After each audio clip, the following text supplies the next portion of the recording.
A blessed day to one and all. We praise God because of this opportunity to share with you something about innovations.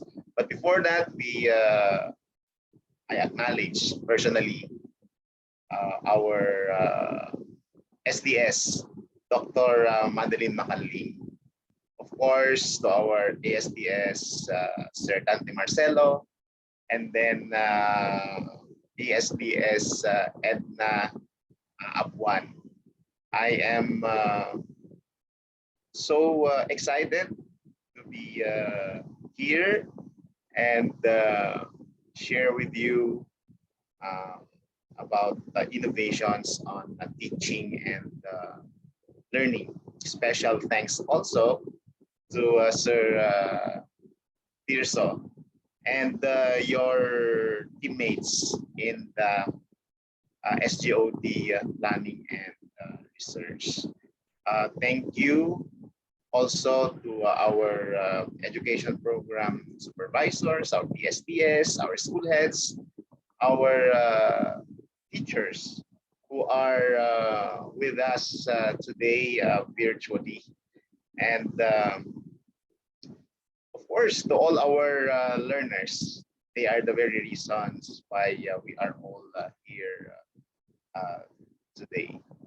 I hope I didn't miss anyone in my greetings and my sincere apology kapag meron akong hindi na greet po sa inyong lahat. But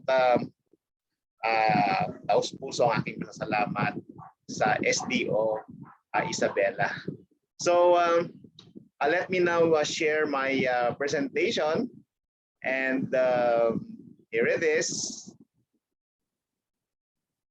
I hope na nakikita ninyo yung aking pinakaunang slide. Okay?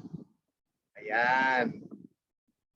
So, of course, the invitation has focused my attention on innovation, on teaching and learning. We understand that teaching and learning is an important dimension in the resource management guidelines. But please bear with me, medyo nilagyan ko na siya ng konting tweaking, okay, so that I can also communicate another way of looking at innovations on teaching and learning. So let me call it Mercy for the Love. So Mercy is an acronym there, love is also an acronym. But at this very point, I'm not going to reveal yet, okay, the representations of each of the letters in the Mercy and in the love. So enough to say that our topic is on innovations on teaching and learning. Itong picture ko dito, syempre kinuha ko yan sa office ni SDS Madel. So nakipag-post na ako diyan. Syempre with Sir Hardy Ben, ARD Jess, and our secretary Leonor Magpolis Briones. So what a beautiful SDO Isabela. Allow me to use this slide to highlight the importance of sustainable development goals in education.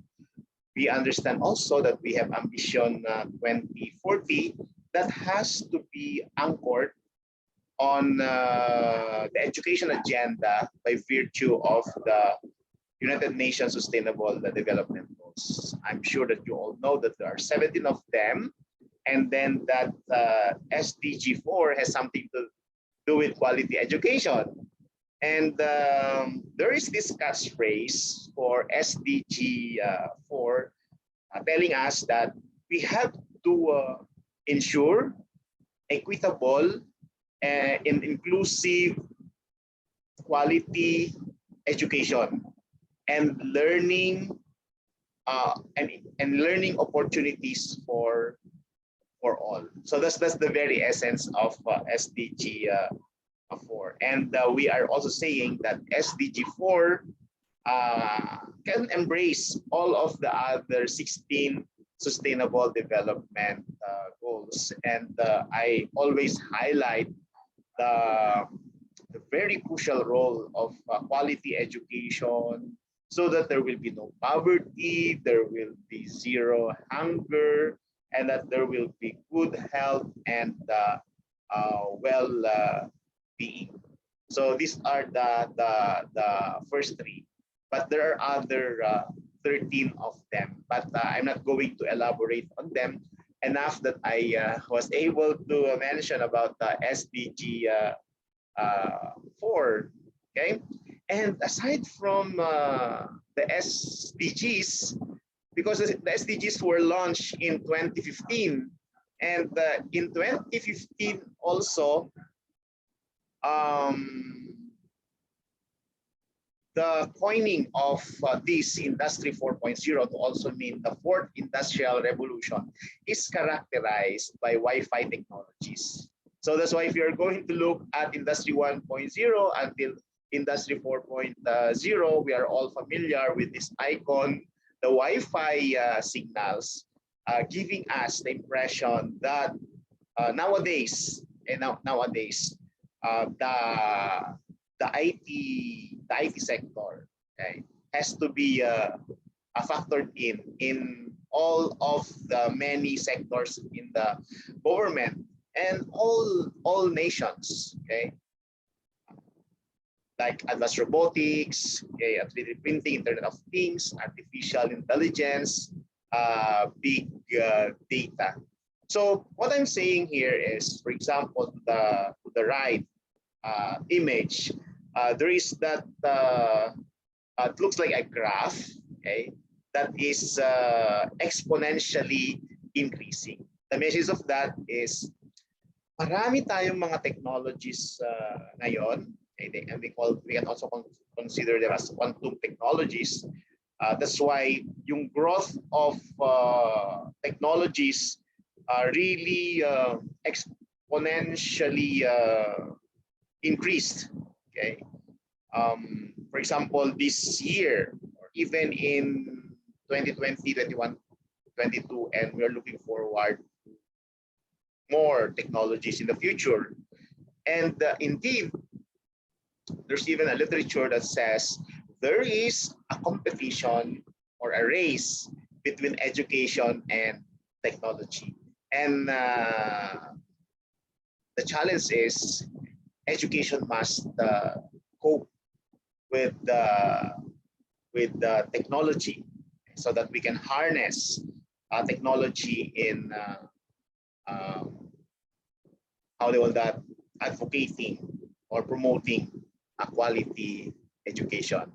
And having said that, these are how they call that, enumeration of the many technologies through Industry 4.0, like cloud computing, mobile technologies, machine-to-machine, 3D printing, advanced robotics, big data analytics, Internet of Things, RFID technologies, cognitive computing, and cyber security.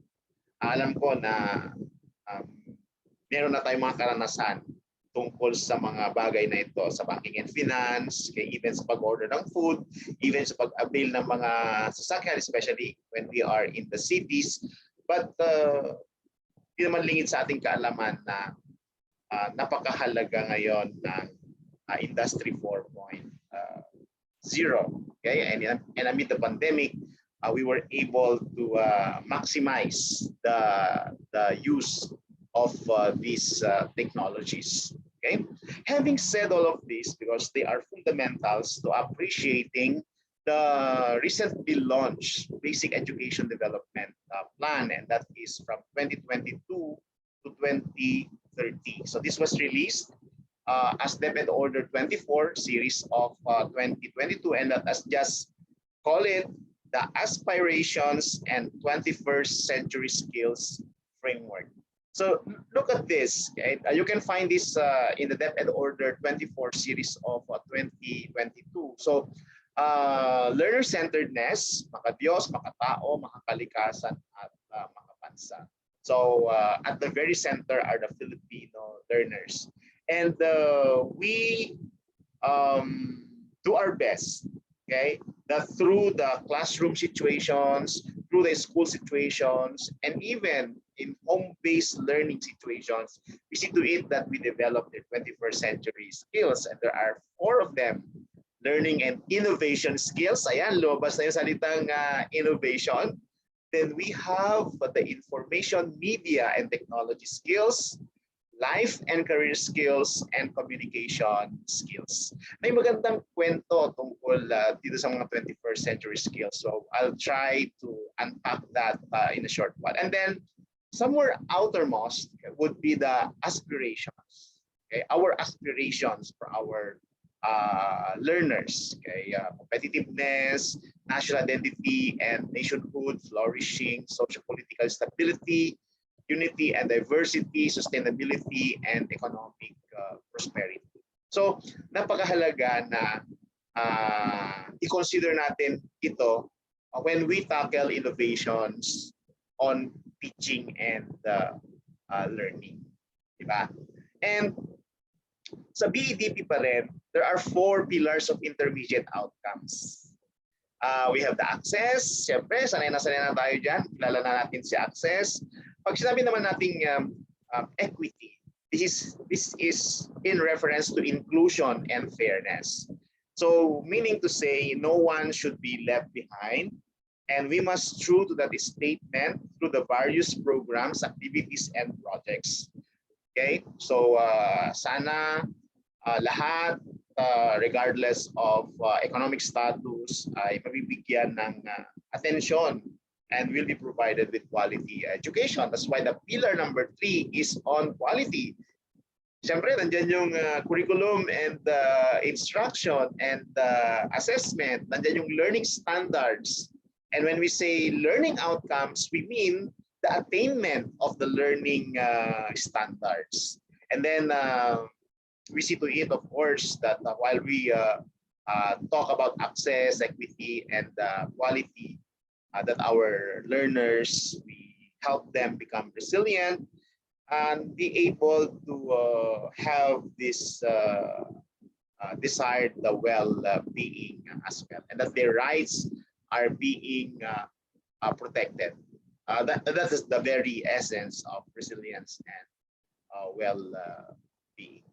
So those images were culled from the Deped Order 24 series of 2022. So mainit-init pa yun. Pero ito, by the way, yung mga pinakita ko previously, ito ay mga pandemic scenarios na. Okay? Pero itong nandito ngayon na slide is the K-12 conceptual framework. So, pre-pandemic, during pandemic, or post-pandemic, this framework is here to stay. But we can articulate this with the framework that I presented in reference to the basic education development plan. So still, learner-centeredness, then we have being and becoming a whole person. That is what we aspire for our learners. And then the 21st century skills, the 4 of them, which I enumerated a while ago, okay, doon sa BEDP framework, nandyan pa rin sila. Learning and innovation skills, information, media, and technology skills, effective communication skills, and life and career skills. But there is another layer there. It's not aspirations, but these are the learning areas. Science, math, English, Filipino, Araling Palipunan, MAPE, TLE, then we have ESP. Of course, later on, it will not be called ESP anymore, but will be GMRC and values education. But what is so important in this framework are the surrounding support systems. Curriculum support system, societal support system, administrative support system, family support system, and the instructional support system.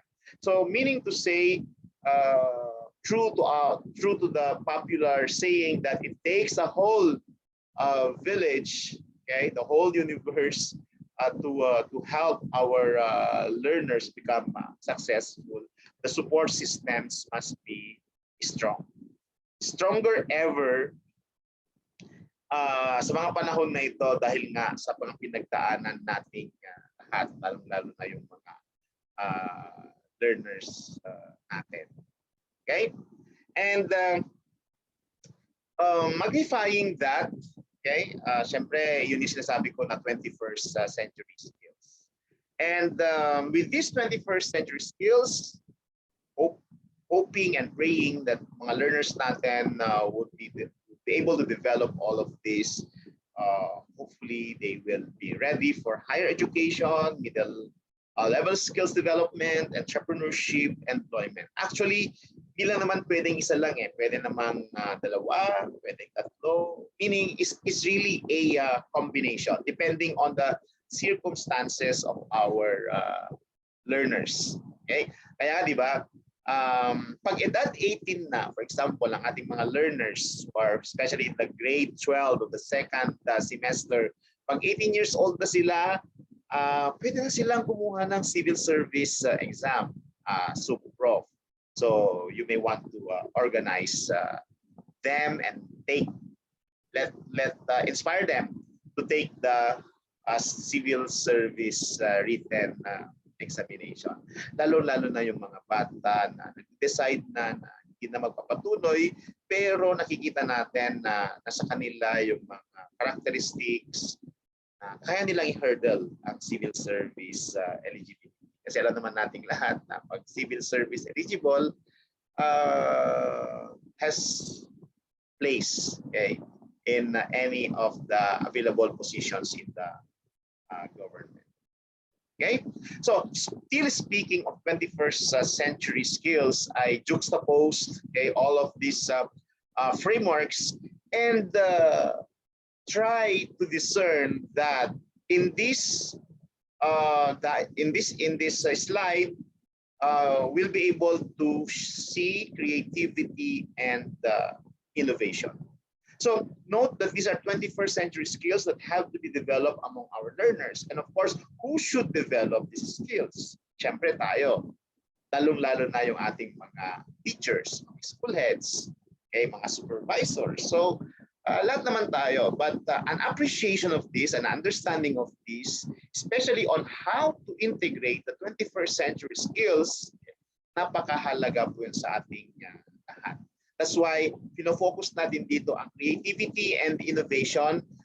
Meron siyang leaning towards itong learning and innovation skills. Because look, under learning and innovation skills, nandiyan yung creativity, openness, critical thinking, problem solving, and reflective thinking. But of course, let's look at this slide or this diagram in an integrated manner. Kasi nga merong information media technology skills, merong communication skills, life and career skills. So kailangan holistic ang pananaw natin dito, but we are just trying our best to focus on creativity and innovation. Kasi pwede namang magsanga-sanga na yan. Okay? So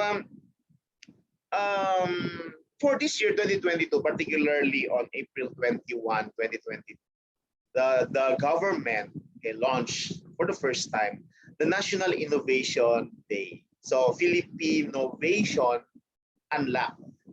So this one seeks to promote public awareness and national support for innovation and highlight government and private sector initiatives. So dahil tayong mga teachers, school heads, supervisors, SDS, ASDS, and so on, we are called to go to this direction, okay, on innovation, on creativity and innovation. That's why napakaganda yung pinili ninyo na topic, and that is on innovations on teaching and learning. Although I understand that you also have another topic which is on IGP, is that on income generating projects. So napakaganda ding na i-consider natin yun. That's why the United Nations, okay, called April 21 as the World Creativity and Innovation Day. So we hope and pray that SDO Isabella will not only wait for November to showcase your basic education research, but you may want to adopt, okay, a special celebration for SDO Isabella, and that is declaring, okay, every 21st of April as SDO Isabella Creativity and Innovation Day. Kasi alam ko na maraming mga creative individuals, maraming innovative, but we are saying also that the inseparability of creativity and innovation. Okay. Now, speaking of creativity and innovation, let's try to connect that to teaching and learning. So the one that I studied here, ay talagang inaral ko ito kasi alam nyo naman, I really love making, doing barbecue. So madalas ko kasi ina-advocate ang barbecue leadership. So I juxtaposed, okay, the DepEd Order 42 series of 2017, which is the Philippine Professional Standards for Teachers, the domains, and then the DepEd Order 24 series of 2020, which is the Philippine Professional Standards for School Heads. And then we have the DepEd Order 25 series of 2020, which is the Philippine Professional Standards for Supervisors, whether it's sa SDO or sa RO. So ito yung nakita ko. Okay? So what I did, talagang inalign ko yan. You may not agree with how I aligned them, but this is my initial way of doing the barbecue for these three policies or standards. Kasi kung meron tayong learning standards, and that is on cognitive, psychomotor, and affective, which is related to Sir Bloom taxonomy. Okay? So, yung mga pagkakulay dyan, okay, sa mga rows, mukhang sila yung magkakalapit together. Kaya yun yung pagkakatuho. So remember, teacher ito, then school head sa gitna, then supervisors. And we all know the important relationship of the teachers, the school heads, and the supervisors. Okay, so let's look at first the numbering of the domains. So inaral ko ito. So meron akong nakita na hindi ko siya tiningnan na domain 1, 2, 3, 4, 5, 6, 7. I kept the numbering, but I juxtaposed, okay, these domains so that they at least sound similarly. Okay, so for example, the first one, yung first row natin. Okay, sa first row natin. So sa level ng teacher, we talk about the diversity of learners. Okay, and dito sa domain 1 naman ng school head, leading strategically. So meaning to say, in leading strategically, we can factor in here the strategic planning, diba? And in doing strategic planning, we have to consider the diversity of learners. At medyo may leaning na tayo dito sa equity and access. Tama po ba? And i-connect din natin yan sa quality, and then doon sa resiliency and well-being. Ito naman sa mga supervisors is strengthening shared accountability. Okay, so that's one way of looking at this. So the domain 3 sa BPST, the domain 1 sa BPSSH, at saka yung domain 2 ng BPSSS, mukhang sila yung magkaka-agree. Okay? Then another one would be dito sa second row, domain 2 for teachers, learning environment. Then domain 2 naman sa school heads, managing school operations and resources. And domain 3 naman for supervisors, fostering a culture of continuous improvement. So yan yung nakikita ko na alignment. And then let's take a look at the next row. Ito na, kasi we're talking about teaching and learning. So sa PPST, we have domain 1, 4, and 5. They are interrelated. Kasi we're talking about content, knowledge, and pedagogy, curriculum and planning, then assessment and reporting. Diba? So teaching and learning talaga to. So that in the school head, ang domain 3 niya would be focusing on teaching and learning. And then the domain 1 naman ng supervisors, supporting curriculum management and implementation. So siguro dito yung part na napaka-confident ko na tama yung pagkaka-swap. Diba? Ganon din sa teachers and school heads, yung sa domain 6, community linkages and professional engagement, and domain 5, which is building connections. I didn't see much for PPSSS because they are on curriculum implementation, but it does not mean that they don't have any subdomain on partnerships or engaging stakeholders. And then lastly, sa domain 7 ng teachers, personal growth and professional development. Domain 4, developing self and others. Domain 4, sa supervisors, developing self and others. So confident din ako dito. But that's how I did the mapping. Okay? Kaya ang tawag ko pa rin dito is using applying my advocacy together with Sir Orly on barbecue leadership. Okay, so I need not elaborate on the barbecue leadership kasi mukhang bibig ko na rin yan, especially sa mga dati nang nakakarinig sa akin. Pero in case lang na you are curious about the barbecue leadership, naka-create ako ng isang FB group, okay, on barbecue leadership. So you may want to visit that and be one of my friends, okay, our community of barbecue enthusiasts. Okay, so as I've said, this is one way also of continuously affirming that with these 3, PPST, PPSSH, and PPSSS, natuhog na yan, kaya I can call it a barbecue leadership research initiative. Okay, now focus na tayo sa teaching and learning.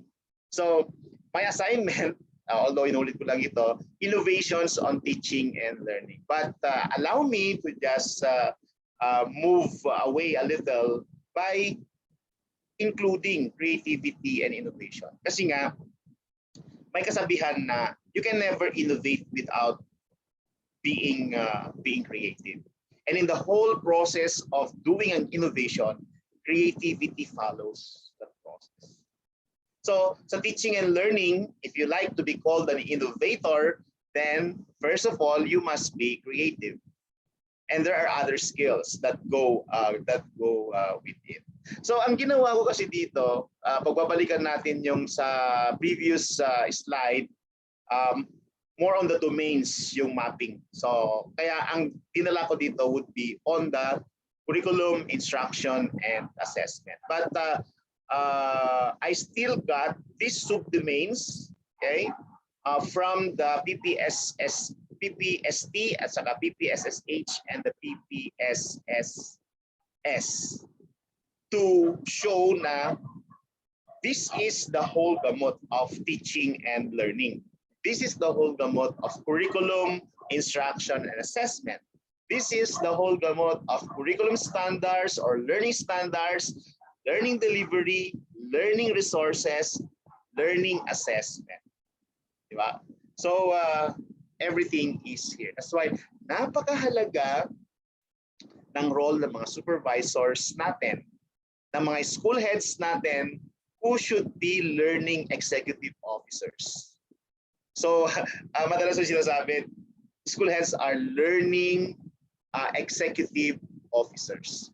They are the learning outcomes managers, learning outcomes supervisors, learning outcomes school heads. Likewise with the teachers, they should be teachers who can easily defend the learning outcomes that are particular to each learner. And it is now at this point that I unveil, okay?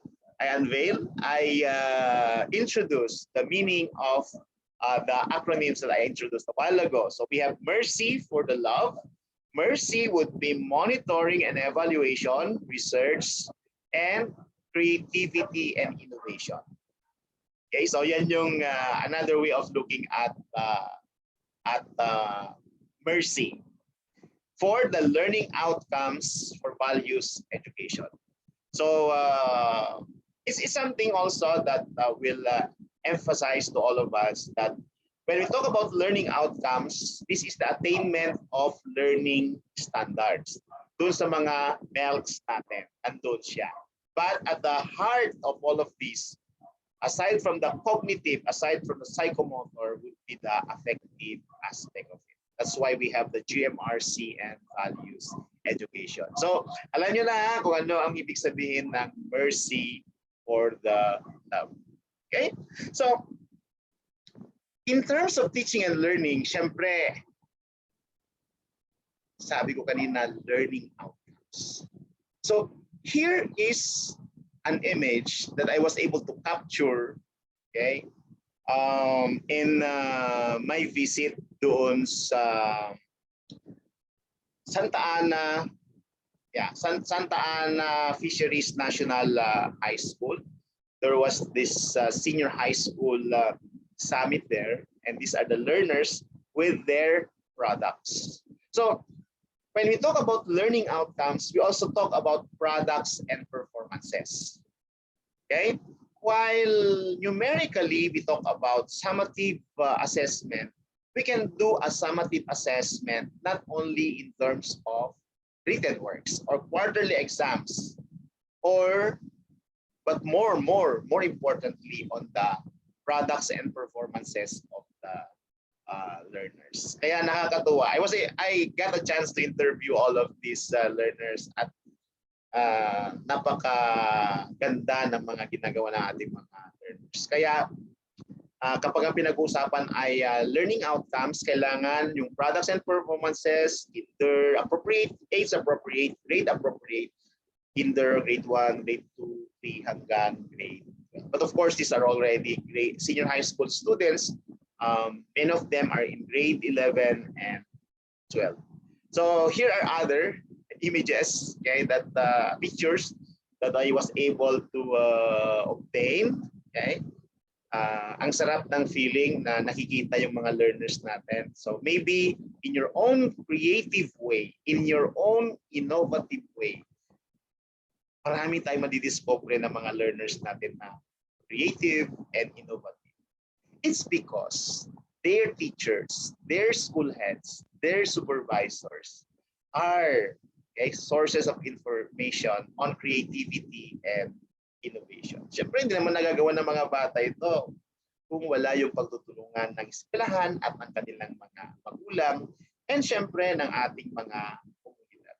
Therefore, if you like to be creative and innovative, there must be support systems as well. Okay, and that we cannot become creative and innovative alone. Okay, it takes also a community of creative and innovative individuals. Okay, so more of this. Okay. And ayan, so arts and design. Sa senior high school summit, medyo wala akong masyado nakita ng mga arts and design, but siyempre, pag titignan mo naman yung mga outputs, nakikita yung creative packaging, innovative packaging of their products and performances. Okay, so ayan. So there was this teacher here, principal pala. Pinakita niya yung kanilang kung paano nila ginagamit ang Google Classroom. So that is also one creative and innovative way of delivering the lesson. So maybe one time if you have the same technology, Google or LMS, learning management system. Come on, share your creative outputs, your innovative outputs. Okay. Um, there are many ways by which learners and teachers, school heads and supervisors showcase, okay, creativity and innovation. And this is true to the following. The National Science and Technology Fair, you're all familiar with that. And we have the National Schools Press Conference, the National Festival of Talents. So, syempre dati meron din tayo tinatawag na National Tech Walk Day. So, sa dami ng mga products and performances ng mga bata, kailangan din syempre, nandyan yung teacher na laging nakaalala, his book na nakaalala, supervisors, and then mga magulang. And therefore, the community of individuals, okay, on creativity and innovation is growing. And we all know na kapag sinabi nating innovation, hindi lang natin siya ikikip, okay, in one corner. As much as possible, pwede mo siyang gamitin din for entrepreneurial activities. Pwede mo siyang i-connect sa income generating projects, lalong-lalo na yung mga products ng mga bata sa sa TVL. Of course, even in STEM, okay? Even in HUMS, even in other grade levels pag may mga products. So tingnan ninyo how you can make use of this and classify them under creativity and innovation. Meron tayong batas, okay, we call it the Philippine Innovations Act, na pwede nating gamitin na basehan, okay, to promote creativity and innovation. So just allow me that in implementing rules and regulations, there is this definition which says academic or educational innovative programs refer to significant improvements on the delivery and production of knowledge, skills, programs, and curricula, research infrastructure, access to quality education, among others, in order to produce the human talents and capital needed to compete in the global knowledge economy, as well as find solutions to national social development and economic issues. So very powerful definition of in relation to creative and innovative programs or educational programs. So what we are seeing here is pag creative and innovative tayo sa pagtuturo, then the more that we can bring out the best in us, the more that we can bring out the best in our learners. And that is the kind of dynamics, okay, so that we can produce individuals who are creative and innovative because they contribute meaningfully to building the nation. Diba? Yun naman yung ultimate reason why we need to shepherd our learners into their relevant curriculum exits so that they become gainfully employed, so that they can hurdle the challenges of higher education, or to further their middle level skills, or even among themselves, they create employment opportunities for others through their entrepreneurial skills.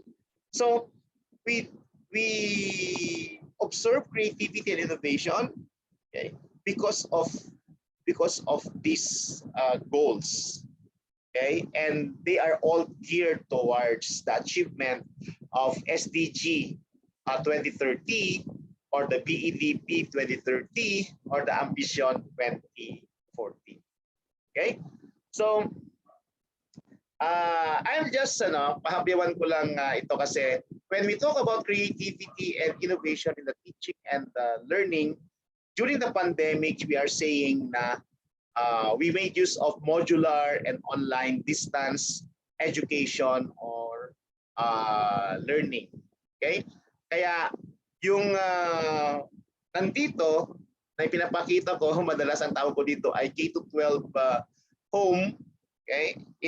It simply shows what is happening, okay, sa curriculum, instruction, and and assessment. And it promotes sulong edukalidad, remember the kite, remember the different distance learning delivery modalities, nandito yung mga self-learning modules. Okay? We know na maraming mga hamon na pinagdaanan natin sa gitna ng pandemya, pero hopeful, and we did some creative and innovative ways of delivering the lessons. Bagaman sinasabi na may mga learning losses, but I am more excited to know the learning gains. Okay?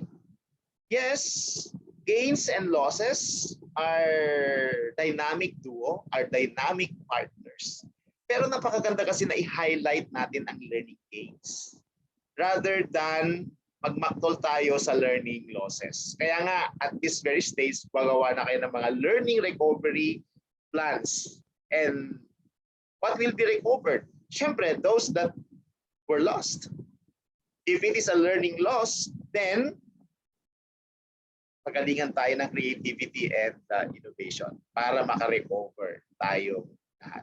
Pero syempre, hindi lang naman about learning outcomes ang pag-recover, di ba? Kailangan recovery also from socio-emotional challenges. And we should be ready for that. Okay? And amid the pandemic, and even after the pandemic siguro, napakahalaga yung interaction ng tatawag na transactional distance theory. This involves three elements. Okay, structure, which is talking about curriculum, instruction, and assessment. Then we have autonomy, yung mga bata na independent and dependent learners. Kaya napakahalaga din na sana merong makagawa sa inyo ng isang pamamaraan, okay, a scientific way, a creative and innovative way of classifying learners as autonomous and non-autonomous. Bakit? Kasi pag autonomous sila, medyo mas kokonti siguro yung mga challenges na na-encounter nila sa learning. That's for the autonomous. Pag non-autonomous kasi sila yung mga talagang nakaka-experience ng mga hamon sa pagkatuto. Like for example, mga LWDs natin. So anong mga itutulong natin sa kanila if we say for example that they are non-autonomous learners. Pag senior high school yan, okay? So syempre siguro mas marami na sa kanila ang mga autonomous learners. So ano yung pwede mong maisip, okay, creatively, innovatively, that will promote, that will enhance learning outcomes. So mag-isip po tayo, and we can factor in through this kind of appreciation of the transactional distance theory. Pag sinabi naman nating interaction, also called dialogue, kanino nakiki-interact ang mga learners natin ngayon? Diba, mostly sa mga parents. Good na meron tayong limited face-to-face, nakakapag-interact na with the classmates, nakakapag-interact na with the teachers, and we are very optimistic that it will go on smoothly, at sana hindi na magkakaroon ng marami pang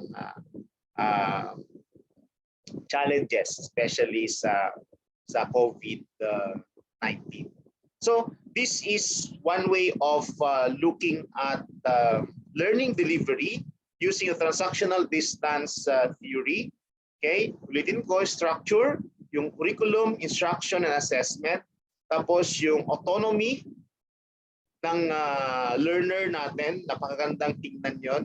And then yung dialogue, because dialogue will allow interaction, not only with the materials but also with other human beings in support to the learner. Okay? So kaya naipanganak yung mga maraming mga klase ng learning, like blended learning to mean F2F learning and distance learning. May mga lumalabas na hybrid learning then. That hybrid learning is the same as blended learning. Maybe you agree or disagree, but somehow they mean same thing. Even flexible learning. There's also this high flex learning. Ang sinasabi ng high flex learning is there are learners, okay, who are autonomous and therefore are capable for high flex learning. So they can choose kung ano yung mga modalities na pwedeng gagamitin. But how ready are we as teachers, as school heads, to face high flex learners? Okay? So, and because of that, kailangan natin ng mga innovative organizations with innovative pedagogies, innovative teachers, innovative learners, innovative school heads, innovative supervisors. Di ba? So, gasgas na gasgas ang innovative. Kaya napakaganda din yung naisip ni Yusek Dads and Curriculum Instruction Strand kasi we were able to launch what we call the Circle of Innovators of Learning. So we have the CIL.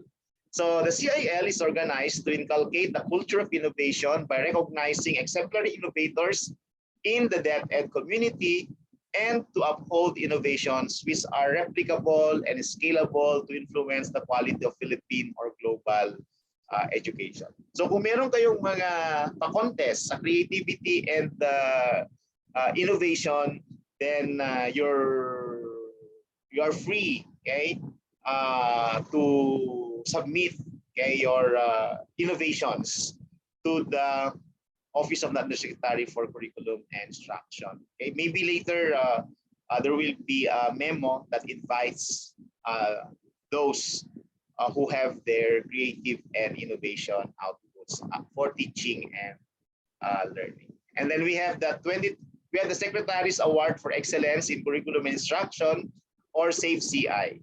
Okay, and there are several criteria, but just allow me that the criteria number 4 is on innovations for teaching and learning. So swak na swak. Okay, so recently maraming mga na-declare sa Region 2 na mga SAFE CI awardees sa top 5 and then naging finalists. Okay, and there was 1 or 2 that emerged as the champion in the SAFE CI. Out of 100 points, ang innovations for teaching and learning ay 30.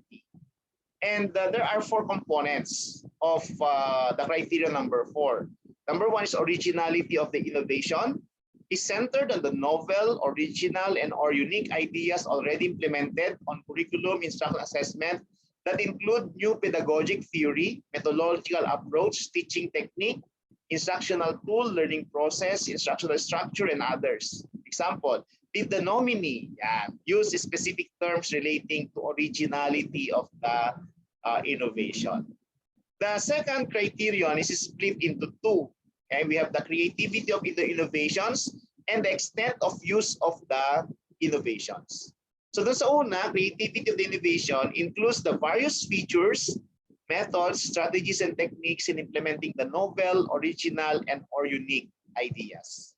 So did the nominee use specific terms relating to creativity of the innovation? Then the second one is extent of use of the innovation. How often, the time frame, the timeline. How about the results? Were there gains? Were there improvements? And the number of persons benefited. So we need to quantify also all of this. Then letter C is the scope or the replicability of the innovation. Refers to the presentation of the steps, procedures, or process to facilitate replication should other institutions, individuals decide to adopt them. So like the question is, did the nominee provide enough details of the innovation? Then lastly, the level of attainment per identified performance indicator. So since indicator 4 is innovations and enhancing learners' achievement, the performance indicator is on achievement, which includes academic and non-academic and learning, like the following. So we have non-academic, pwedeng improve socio-emotional skills, non-academic competitions like sports.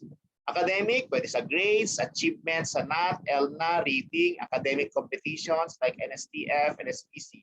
Then the curriculum exceeds high percentages for higher education, employment, middle level skills development. So did the nominee mention facts related to improvement of learning, whether academic or non-academic. So somehow dito nakikita ninyo kung paano ninyo sisimulan ang inyong creativity and innovation. As maybe you have noticed also na parang ano dito, parang monitoring and evaluation, parang research din lang. Yes, of course. That's why meron tayong MERCY. Monitoring, evaluation, research, and creativity and innovation.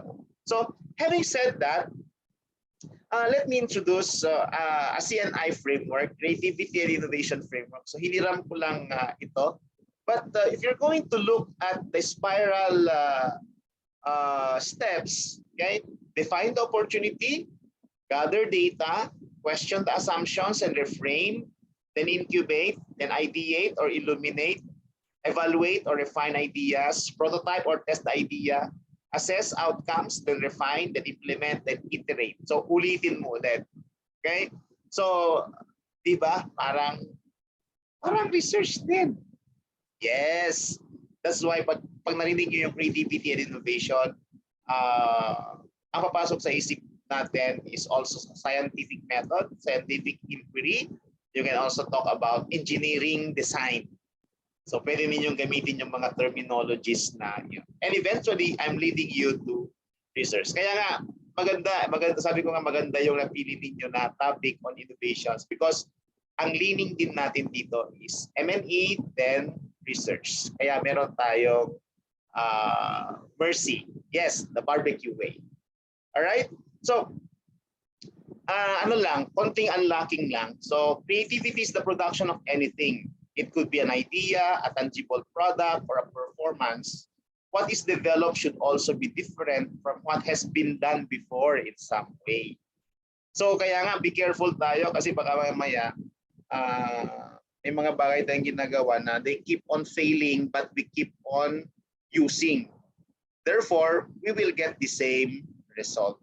So innovate so that if we failed before, hoping na magiging successful sa susunod. But we have to change some ways. So innovation is the successful implementation of the idea, tangible product, or a performance. And most often, this could lead to some economic gains. So, ang sinasabi din dito sa last is the inseparability of creativity and innovation. So, innovation depends on creativity, and creativity is the front end of a process that ideally will result in innovation. You cannot have innovation without a healthy mix of creativity at the front end and solid systems in place to foster that ingenuity. Kaya dear principal, dear school head, napakahalaga na your school should try to have a culture of creativity and innovation. And you may be guided by this presentation, or your readings or your experiences already on introducing innovation in your respective workplaces. Having said that, as I've said, i-connect lang natin ito sa research. Okay, ito yung RPTU, research, production, dissemination, and utilization. As I've said, kamag-anak din ito ng creativity and innovation. But ang dami-dami na produce ng mga researches, okay, na i-disseminate din naman ito, hopefully, but how about the utilization? Kaya napakahalaga, my dear friends, okay, on efforts to promote the MERCY, monitoring, evaluation, research, creativity, and innovation, to always zero in on utilization. Kasi yun naman talaga ang essence din ng creativity and innovation. Yung magagamit mo, yung na-innovate. At yung paggamit mo na yon, the more that you enable learners to become better, to become more skillful, okay, and at the same time, like you, become creative and inventive and innovative. Okay, and going back, okay, to the teaching and the learning. So it is here where you can pour in your energies on creativity and innovation. Okay, so because research has many ways of there are many types of research: quantitative research, qualitative research, mixed methods research. These are all related to creativity and innovation. So sa qualitative, pwedeng experimental, pwedeng non-experimental. Pag mixed methods, pwedeng exploratory, or triangulation. Pwede namang qualitative, interactive, or non-interactive. So I'm sure that some of you are making use of this, okay? Especially, of course, to our teachers who teach senior high school research, okay? So with that, allow me to share two mercy projects. Propose naman ito, propose. Kung gusto niyo akong i-involve as your consultant or advisor, why not? We can work together, diba? Okay? So proposed mercy project number 1 is the evaluation of the school-based feeding program in improving access and quality through learning outcomes. So the intervention is the SBFP. Now, let's talk about the independent variable. So the independent variable could be providing meals to 2 groups of learners. The first group of learners would be those that will be served with breakfast. Okay? Kasi parang walang nagbre-breakfast na sa SBFP. I don't know. I'm not so sure about that. For severely wasted who have to walk to school even if they have not eaten their breakfast. So just determine the sample size. Pwede ring a group of learners na SBFP lunch for severely wasted. So yun lang yung general description. Ang kakaiba kasi sa SBFP breakfast, yung mga bata na naglalakad na hindi nag-uumagahan. So siguro magandang tingnan yon. Then the dependent variables could be weights before and after the intervention. Then we have the school attendance, and then we have the performance in science, math, and reading. So pwede nyo tingnan yung dependent variables na ito. So you're going to discuss the following to include data gathering procedure and data analysis. Okay? Yung inputs, financial, human, and material resources. The process, you can refer to the SBFP policy. And then the output or the outcome, you refer to the dependent variables. Gawan nyo na lang ito ng mas mahusay na outline lang ito, but it gives you the gist. Okay? And then sa evaluation criteria, there are 6 of them: relevance, coherence, effectiveness, efficiency, impact, and sustainability. So you can make use of quantitative and qualitative mixed methods approach dito.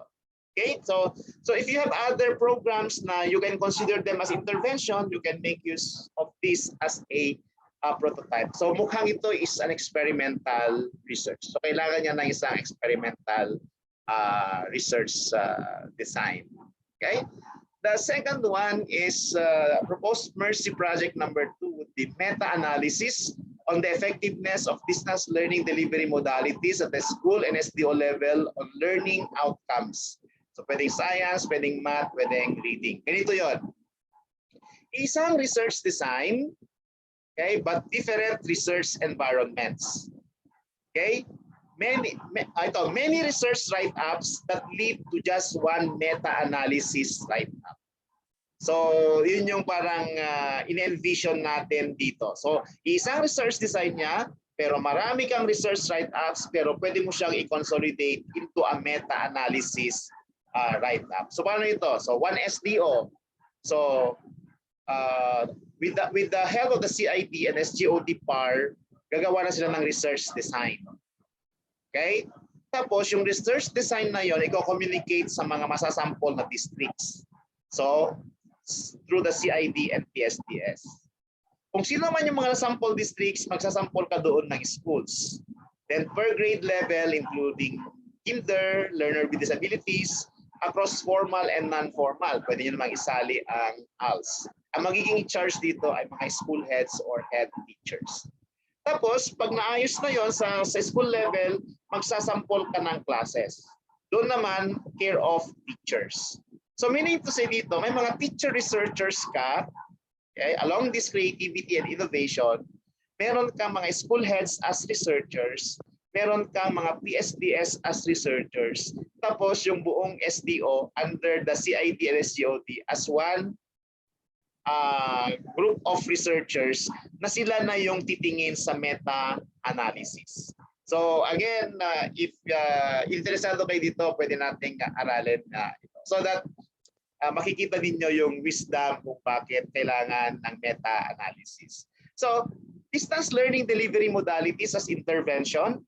And syempre marami ito. We have to define clearly, purely modular, blended, online, and modular. Pwedeng depth at TV, pwedeng depth at radio, pwede yung mga all that, mga short distance walkie-talkie. So kasi alam ko, napakarami din yung mga innovations. But these are creativity and innovation initiatives, pero kailangan magpakita tayo ng mga ebidensya na meron tayong mga data na magsasabi na ito ay okay. And then, what are the DLDMs used by the different teachers in their classes? CID and PAR must tabulate to show the samples. And then we have the dependent variables, performance in science, math and reading, etc. from K to 12. Pero kailangan siguro yung definition of terms, di ba? We have to define it operationally and even conceptually. So kailangan dito siguro isettle minimum proficiency level. What is a minimum proficiency level? Doon sa SDG 4.1.1, what should be a minimum proficiency level sa not proficiency levels? What should be the minimum proficiency level in the classroom assessment or transmuted grades or categories? Okay? So, yun. So, gagawa natin ng research design. Isa muna. Tapos magkakascade na tayo doon. So that every teacher meron na siyang research. Bawat school head may research na siya. Bawat PSDS may research na siya. But there is just one research design. Okay? So using meta-analysis, teachers analyze learners' grades as MPL in their respective grade level. So focus lang sila sa kanilang klase, sa kanilang mga estudyante. Si school head naman, syempre, i-analyze na yan yung buong buo naman as a school. Si PSDS naman, mag-analyze siya ng data as a district. Tapos, si SDO naman, mag-analyze na siya ng data as per SDO using the one research design. So, one research design but many research write-ups because of the different research environments. O, di ba? Napaka-creative, napaka-innovative. So the wisdom of it all is when we talk about the creativity and the innovation, we like to produce, okay, learners who can be creative and innovative as well, para they become productive, okay, citizens of the community. At nakasalalay din yon sa dedication and commitment nating mga teachers. Okay, so I think that I was able to unpack your request to me that I'm going to talk about innovations of teaching and learning, and I particularly borrowed important literature on creativity and innovation and contextualized them to what we have at the Department of Education. And lastly, these two proposals, kay project Mercy Project 1 and Mercy Project 2, if you like them to become realities sa SDO Isabela, then we'll work towards it. We can do this virtually. So kailangan talagang gumawa tayo ng method, ng research design. Okay? So, pag nangyari yon, kahit yun lang yung feature natin in your maiden conduct on April 21, 2023 na SDO Isabella's Creativity and Innovation Day.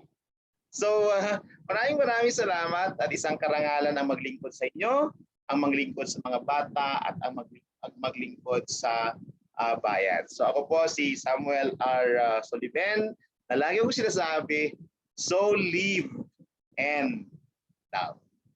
Thank you, and God bless us. God bless us all.